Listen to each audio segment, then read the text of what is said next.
नमस्कार। आज हम चर्चा करेंगे छात्र आकलन परीक्षा नवंबर 2022 कक्षा 10वीं विषय हिंदी की उत्तर कुंजी के बारे में। परीक्षा के लिए कुल अंक 20 व समय 60 मिनट निर्धारित किए गए। परीक्षा के कुछ निर्देश हैं।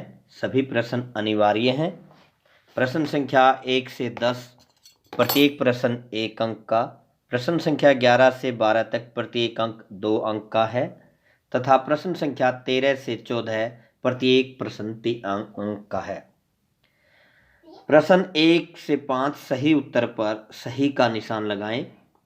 कार्य सूची में रेखांकित कार्यों पर हुए विचार विमर्श का संक्षिप्त विवरण किसमें प्रस्तुत किया जाता है?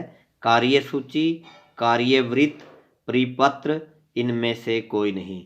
इसका सही जवाब है कार्यवृत्त।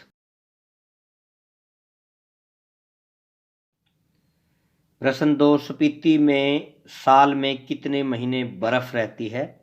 ऑप्शन क है 8 से 9 महीने, ख 6 से 7 महीने, ग 5 से 6 महीने, घ 4 से 5 महीने। इसका सही जवाब है 8 से 9 महीने। प्रश्न 9 योग के कितने अंग हैं? 10, 2, 8, 5। इसका जवाब है 8। प्रश्न 4 जामुन का पेड़ कहाँ लगा हुआ था? स्कूल में, घर के आंगन में, सेक्रेटेरिएट में, खेत में। तो इसका जवाब है सेक्रेटेरिएट में। प्रश्न 5 साये में धूप कविता किसके द्वारा रचित है? दुष्यंत कुमार, रामधारी सिंह दिनकर, नागार्जुन, हरिवंश राय बच्चन। तो साये में धूप कविता दुष्यंत कुमार द्वारा रचित है। प्रश्न 6 से 10 इन प्रश्नों के उत्तर 1 से 2 शब्दों में लिखें। प्रश्न 6 गजल के तीसरे शेर में दुष्यंत का इशारा किस प्रकार के लोगों की ओर है?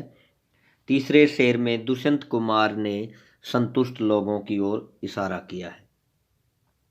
प्रश्न 7 अपना घर से क्या तात्पर्य है? कविता के अनुसार अपना घर से तात्पर्य है मोह ममता का संसार। प्रश्न 8 चिरांगा शब्द का क्या अर्थ है?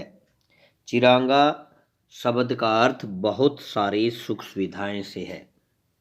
कविता में पढ़ा है आपने कि कहाँ तो तय था चिरागा हर एक घर के लिए। प्रश्न 9 रजनी ने किस समस्या को उठाया है? रजनी ने ट्यूशन की समस्या को उठाया है। प्रश्न 10 सच्चा मित्र किसे कहा गया है? सच्चा मित्र वही है जो सुख दुख में समान रूप से सहायता करता हो। प्रश्न 11-12 इन प्रश्नों के उत्तर 20 से 30 शब्दों में लिखें। प्रश्न 11 लक्ष्य प्राप्ति में इंद्रियां बाधक होती हैं, इसके संदर्भ में अपने तर्क दीजिए। इसका उत्तर है यह मनुष्य में मोह, लोभ, क्रोध, अहंकार, लालच इत्यादि भाव पैदा कर उसे विषय वासनाओं से बांधे रखती हैं। जो मनुष्य इनमें नियंत्रण प्राप्त कर लेता है वह सभी बंधनों से आज़ाद हो जाता है। एक भक्त के लिए इन पर विजय पाना बहुत आवश्यक है, अन्यथा वह अपने लक्ष्य को प्राप्त नहीं कर सकता।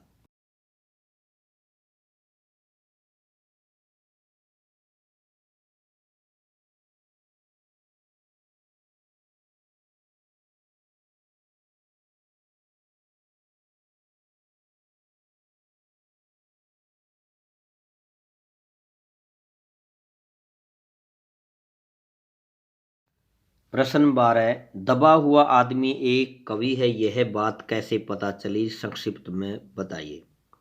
सेक्रेटेरिएट का माली दबे हुए व्यक्ति को खाना खिलाने जाता है। खाना खिलाते समय वह दबे हुए व्यक्ति को बताता है कि उसके विषय में सभी सेक्रेटरियों की मीटिंग हो रही है, अतः उसके विषय में कुछ न कुछ फैसला लिया जाएगा। तब वह एक शेर बोलता है जिससे माली को पता चलता है कि वह एक कवि है। प्रश्न 13 से 14 इन प्रश्नों के उत्तर 40 से 50 शब्दों में लिखें। प्रश्न 13 स्पीति के लोग जीवन यापन के लिए किन कठिनाइयों का सामना करते हैं, वर्णन करें। स्पीति के लोगों को जीवन यापन के लिए अनेक कठिनाइयों का सामना करना पड़ता है। पहली कठिनाई तो आवागमन को लेकर ही है। दूसरी कठिनाई यहाँ लंबे समय तक अत्यधिक ठंड पड़ने की है। यहाँ के लोग वर्ष में 8 से 9 महीने तक शेष दुनिया से कटे रहते हैं। इस प्रकार स्पीति के लोगों को जीवन यापन के लिए अनेक कठिनाइयों का सामना करना पड़ता है। प्रश्न 14, आलो अंधारी रचना में बेबी की व्यक्तिगत समस्याओं के साथ साथ सामाजिक मुद्दों को उठाया है। किन्हीं दो मुद्दों पर प्रकाश डालिए। आलो अंधारी रचना बेबी की व्यक्तिगत समस्याएं थी, जैसे बच्चों की जिम्मेदारी, अपने लिए काम की तलाश, अपने लिए छत की तलाश, अपने सम्मान की रक्षा, बच्चों का भविष्य इत्यादि। इसके साथ साथ कई सामाजिक मुद्दे भी इस रचना के माध्यम से दिखाई देते हैं, जैसे बाल मजदूरी, स्त्री शोषण और गरीबी। यह थी छात्र आकलन परीक्षा नवंबर 2022, कक्षा 11वीं, विषय हिंदी की उत्तर कुंजी। इसी प्रकार की जानकारी के लिए चैनल को लाइक करें, सब्सक्राइब करें और शेयर करें। फिर से आपके बीच इस तरह की जानकारी लेकर हाजिर होंगे। तब तक के लिए नमस्कार, जय हिंद।